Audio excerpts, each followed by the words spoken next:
Duas casas, mesmo quarteirão, mesma tarde. O mesmo sol batendo desde o começo do dia. São 17 horas. Lá fora, o termômetro marca 31 graus. As duas casas estão de janelas fechadas. Nenhuma tem ar-condicionado ligado. Nenhuma tem ventilador de teto girando.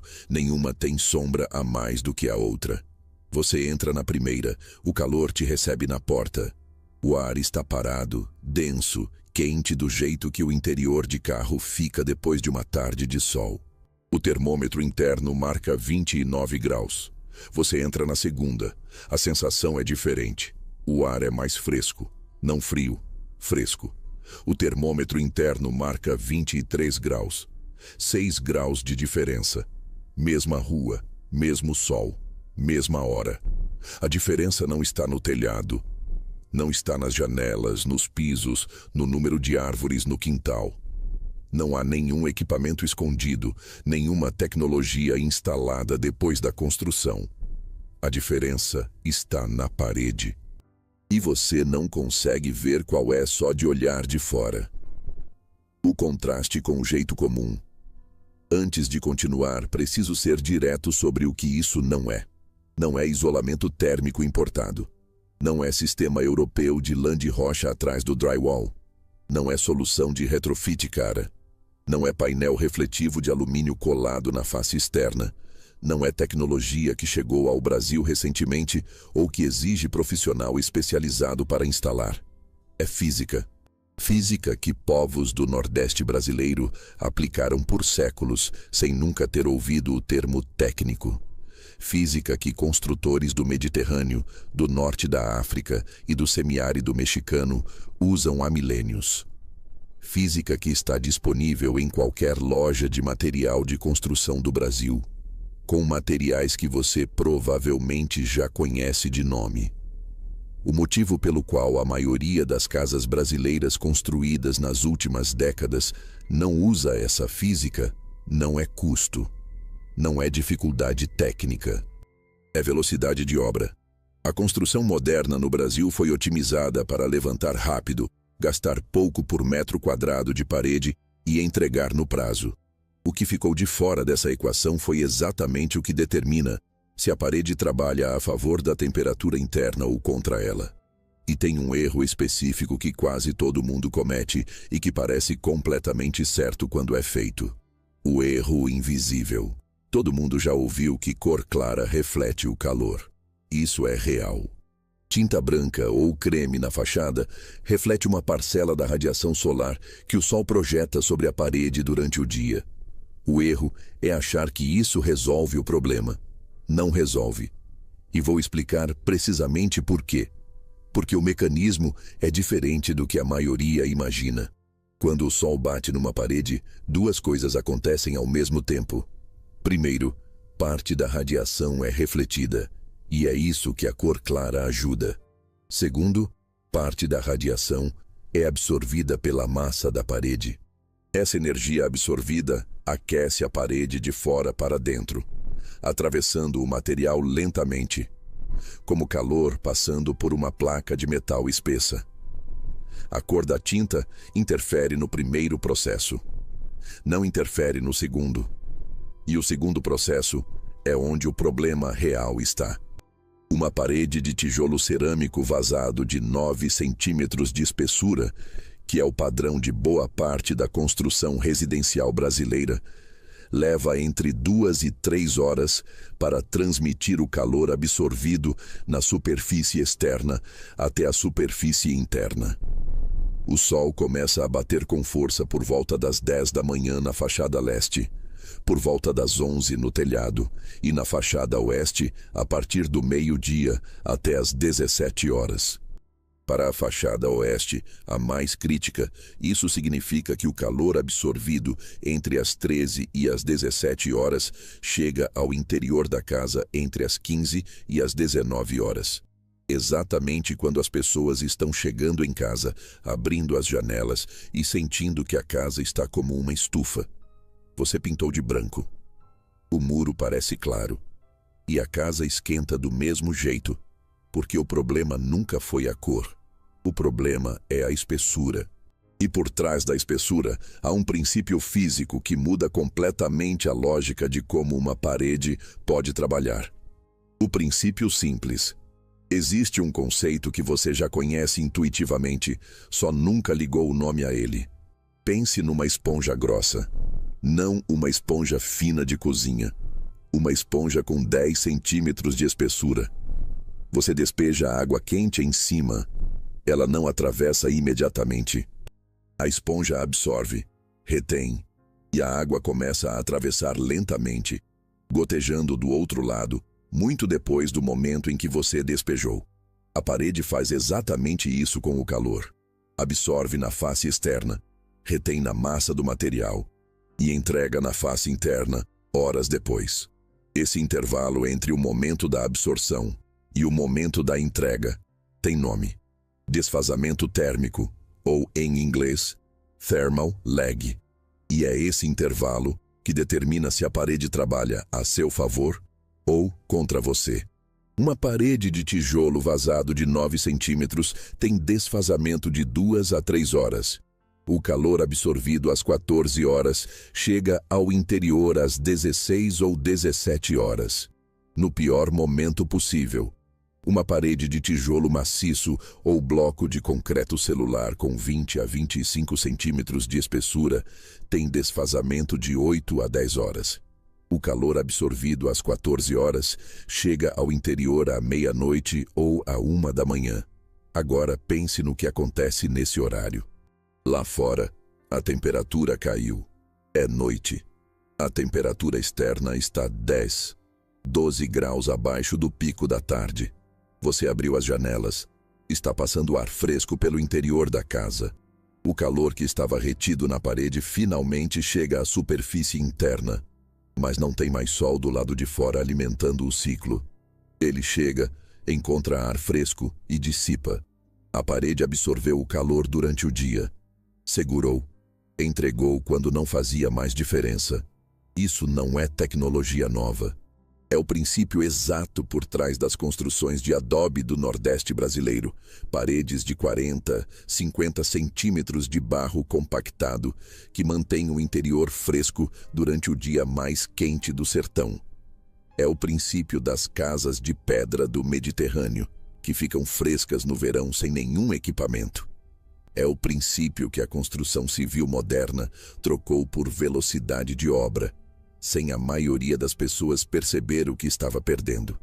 A física da esponja grossa, aplicada na parede da sua casa. Qual material, qual espessura, qual fachada, agora a parte concreta. Porque entender o princípio sem saber o que fazer com ele não resolve a temperatura da sua casa. Primeiro, nem toda fachada importa igual. A fachada que mais precisa de atenção é a oeste. É a fachada que recebe sol das 13 às 17 horas, o horário de maior intensidade térmica do dia. A segunda mais crítica é a fachada norte, que recebe sol ao longo de toda a tarde em boa parte do Brasil. A leste e a sul têm exposição menor ou mais curta. Se você vai priorizar uma parede, priorize a oeste. Segundo, a espessura mínima que gera desfazamento útil, acima de 6 horas, é de aproximadamente 20 centímetros de material denso. Abaixo disso, o calor ainda chega antes da meia-noite, num horário em que a temperatura externa ainda está alta. Terceiro, não é qualquer material com 20 centímetros que funciona. O que importa é a densidade. Materiais densos têm mais massa por unidade de volume, e mais massa significa mais energia necessária para aquecer, o que desacelera a transmissão. Os materiais com melhor desempenho de inércia térmica disponíveis no Brasil são tijolo maciço cerâmico, a versão sólida sem furos, muito comum em construções antigas. Tem densidade entre 1.600 e 1.900 mais. Uma parede de 20 centímetros de tijolo maciço, com reboco em ambas as faces, tem desfazamento de aproximadamente 8 a 9 horas e amortecimento térmico de 60 a 70%. O que significa que mesmo o calor que atravessa chega à face interna com intensidade muito menor do que saiu da face externa. Bloco de concreto celular autoclavado. Esse é o material mais fácil de encontrar atualmente e um dos mais eficientes para esse uso. Tem densidade entre 500 e 600 km3, menor que o tijolo maciço, mas com baixíssima condutividade térmica, o que compensa. Uma parede de 20 centímetros de bloco celular com reboco tem desfazamento de 7 a 8 horas. É mais leve, é mais fácil de cortar, aceita reboco comum e está disponível em praticamente todo depósito de material de construção no Brasil. Adobe, barro compactado com palha ou fibra natural. Praticamente zero custo de material em regiões com terra argilosa disponível. Densidade entre 1.500 e 1.800 km3. Desfazamento de 10 a 12 horas em paredes de 40 centímetros. O desempenho é excepcional. A limitação é que exige mão de obra específica e não é prático como retrofit urbano. Tijolo cerâmico furado de 6 furos, parede dupla com câmara de ar. Essa solução une 2 panos de tijolo com uma câmara de ar entre eles. O resultado não é exatamente o mesmo que parede maciça grossa, mas o desfazamento combinado supera o de uma parede simples. O custo é maior e a obra é mais complexa. O reboco em ambas as faces não é detalhe, é parte essencial do sistema. O reboco adiciona massa à parede e preenche os microporos do material, aumentando a eficiência de armazenamento térmico. Uma parede sem reboco interno perde entre 20% e 30% do desempenho esperado. O detalhe que muda tudo.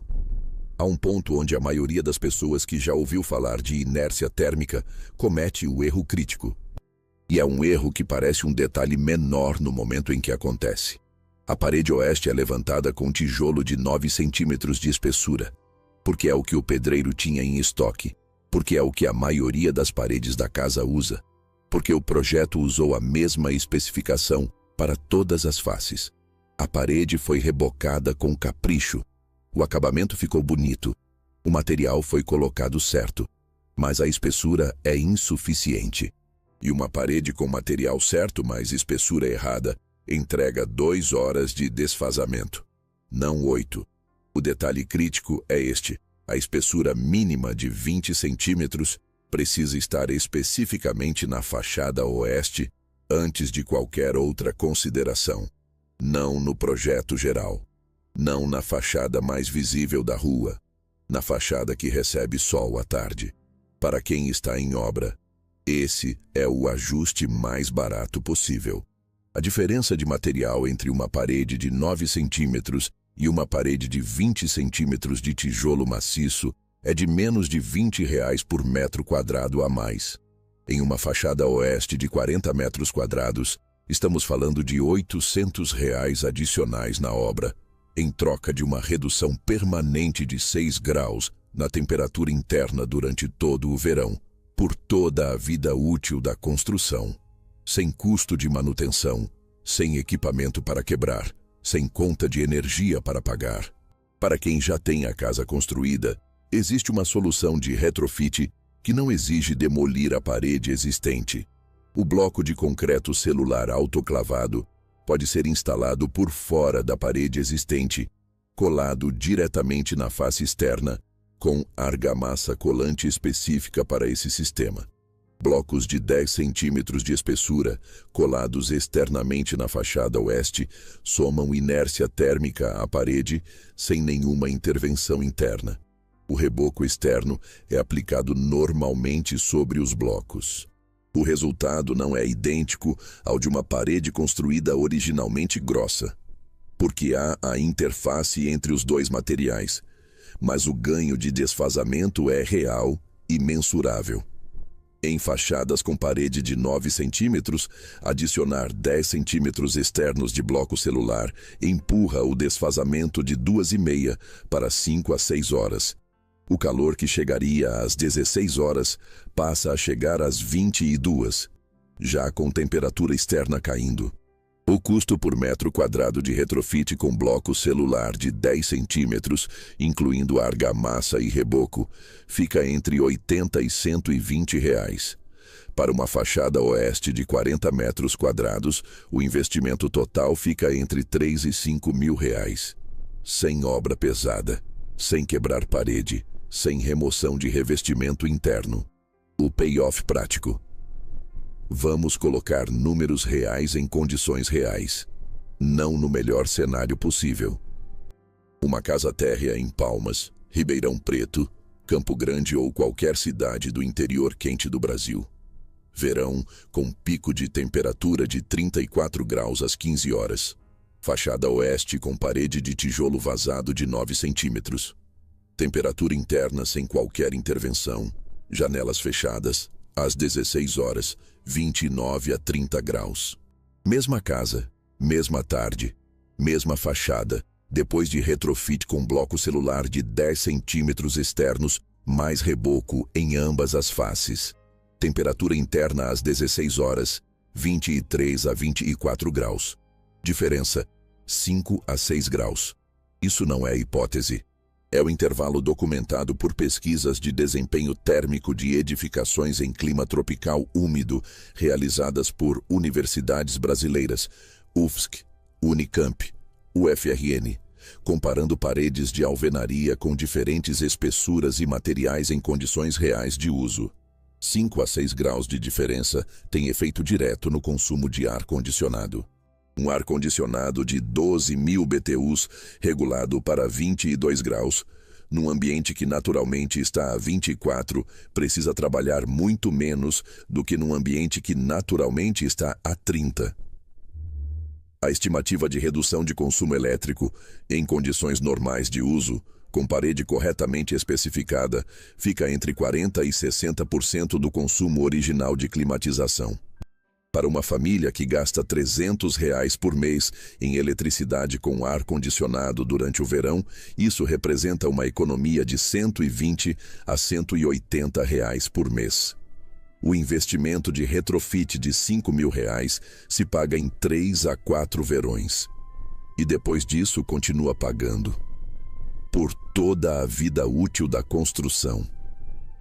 Mas há algo mais importante do que a conta financeira. É o que acontece nos dias em que o ar-condicionado não está ligado e nos dias em que a energia acaba. Uma casa com parede de inércia térmica adequada mantém temperatura interna próxima de 23, 24 graus no pico de verão sem nenhum equipamento em funcionamento. Você consegue dormir.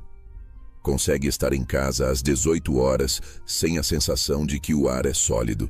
As crianças dormem sem ventilador ligado a noite toda. Isso é o que o sistema entrega quando está certo. Não apenas economia de conta. Conforto real. Todos os dias. Sem depender de nada que precise de eletricidade para funcionar. A implicação estratégica. Existe algo que precisa ser dito sobre como chegamos aqui. Nessa situação em que a parede mais simples e mais barata de construir é também a que pior funciona termicamente. A construção residencial brasileira das últimas 4 décadas foi otimizada para um único objetivo: velocidade de entrega e custo por metro quadrado levantado.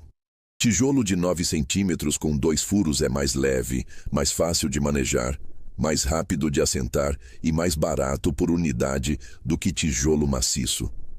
A padrão de obra rápida privilegiou o tijolo mais fino porque ele serve ao objetivo de construção.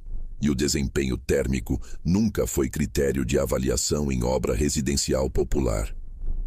Não é conspiração, é otimização para o objetivo errado. O resultado é que boa parte das casas construídas no Brasil entre 1970 e hoje foi entregue com paredes que são excelentes barreiras físicas e péssimas gestoras de temperatura. Elas separam o interior do exterior, mas não interagem com o ciclo térmico do dia. Elas transmitem o calor com rapidez suficiente para entregá-lo no pior momento possível e não têm massa suficiente para reter e defasar. O ar-condicionado veio como solução e se tornou dependência. Uma tecnologia que consome energia elétrica para compensar uma falha de projeto que poderia ter sido evitada com material diferente na hora da obra. Uma conta mensal que financia a compensação de uma decisão que aconteceu décadas atrás. O ponto revelador é que as civilizações que construíram sem eletricidade não tiveram escolha. Tiveram que descobrir como a parede poderia fazer o trabalho sozinha. E descobriram. O adobe do Nordeste, a pedra do Mediterrâneo, o tijolo maciço das construções coloniais brasileiras, todos são respostas práticas ao mesmo problema que o ar-condicionado resolve hoje com eletricidade. Essas respostas não desapareceram. Os materiais ainda existem, a física não mudou. O que mudou foi o critério de construção, e critério pode ser mudado de volta. Para quem está construindo agora, a decisão custa menos de R$1.000 a mais numa casa de 40 metros quadrados de fachada oeste. É a única modificação que você pode fazer na fase de obra que vai afetar a temperatura interna da casa por toda a sua vida útil, sem nenhum custo adicional depois. Para quem já tem a casa pronta, o retrofit com bloco celular externo existe, funciona, está documentado e é executável por qualquer pedreiro que saiba assentar bloco. Não é obra de especialista. É o mesmo trabalho de qualquer alvenaria, em menor escala, feito pela face externa da parede. Para quem não quer nenhuma obra agora, a compreensão do princípio já muda alguma coisa. Saber que o calor que você sente às 17 horas não entrou às 17 horas, entrou às 14 e ficou retido porque a parede é fina, já muda como você ventila a casa. A ventilação cruzada noturna, com janelas abertas depois das 22 horas, dissipa o calor que chega mais tarde numa parede com alguma inércia. Quem tem ventilador de teto funcionando depois da meia-noite em vez das 15 horas, está usando a física corretamente, mesmo sem ter modificado nada na estrutura. Uma casa que entende como a parede funciona não precisa de mais equipamento. Precisa de decisão certa, na hora certa, com o material certo, na fachada certa. O calor já está lá fora, vai continuar estando. A parede é o único elemento da casa que você pode configurar para decidir quando e se ele entra.